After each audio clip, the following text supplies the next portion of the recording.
Good morning, my friends, and welcome back to the Morning Mindset. I want to say a special hello to 3 new partners of the Morning Mindset, Sonia and Amir and Lori. Thank you so much for becoming partners. As partners, these 3 are helping us to support the financial burdens of the Morning Mindset, which essentially is helping me to have the time to record the Morning Mindset and other related resources. One of those resources is a special partners-only podcast called Digging Deeper.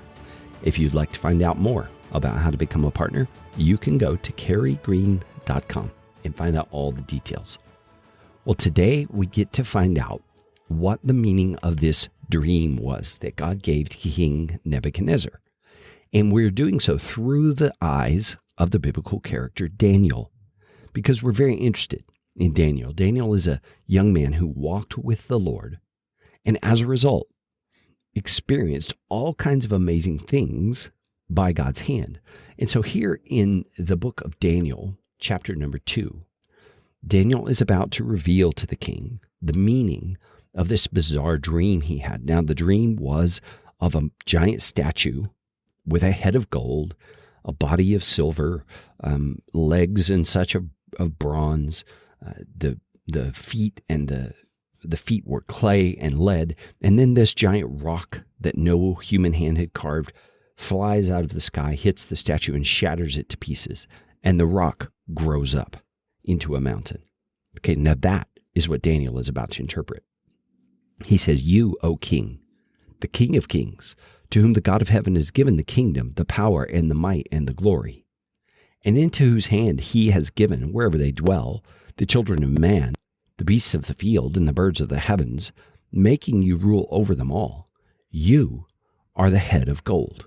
So stop. There's our first interpretation. Nebuchadnezzar, the king, and his kingdom, Babylon, are this head of gold on the statue.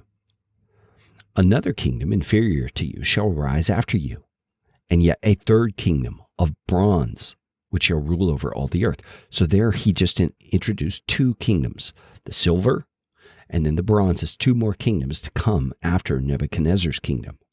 He says, "And there shall be a 4th kingdom, strong as iron, because iron breaks to pieces and shatters all things.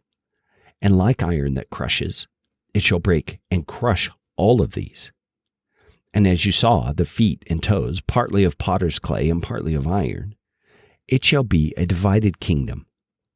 But some of the firmness of iron shall be in it, just as you saw iron mixed with the soft clay.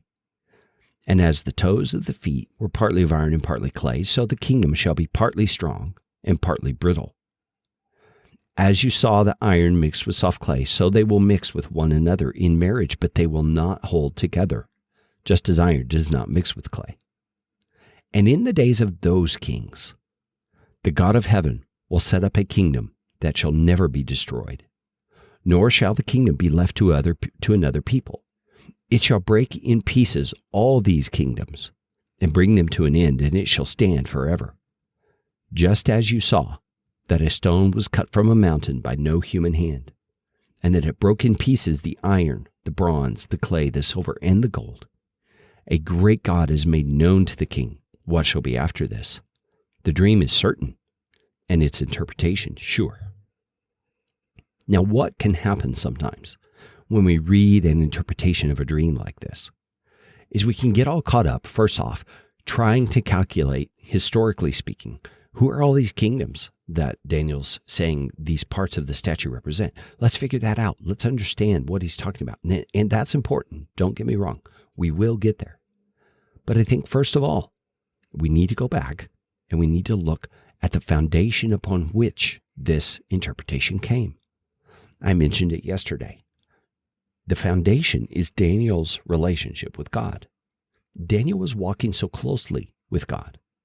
He was used to interacting with God on a very deep level, so that when a dream like this came, God's voice was very clear to Daniel, and Daniel was able to hear it. Now, tomorrow, we're going to get into the historical account of this dream and show exactly what happened from Daniel's description, who these nations were, and what happened historically. But friends, I want to challenge you again to think about your relationship with the Lord. Is it growing? Is it getting deeper? Is it one in which you are becoming more confident in hearing God's voice in your world and in your life? Jesus, draw us to yourself. Give us a hunger for you and a desire to be close to you. Give us ears to hear your voice and a heart that's willing to obey, so that as you give us more and more understanding of what you're saying to us, we will be filled with more obedience. Jesus, guide us. Lead us in knowing you first of all. We ask it in your name. Amen.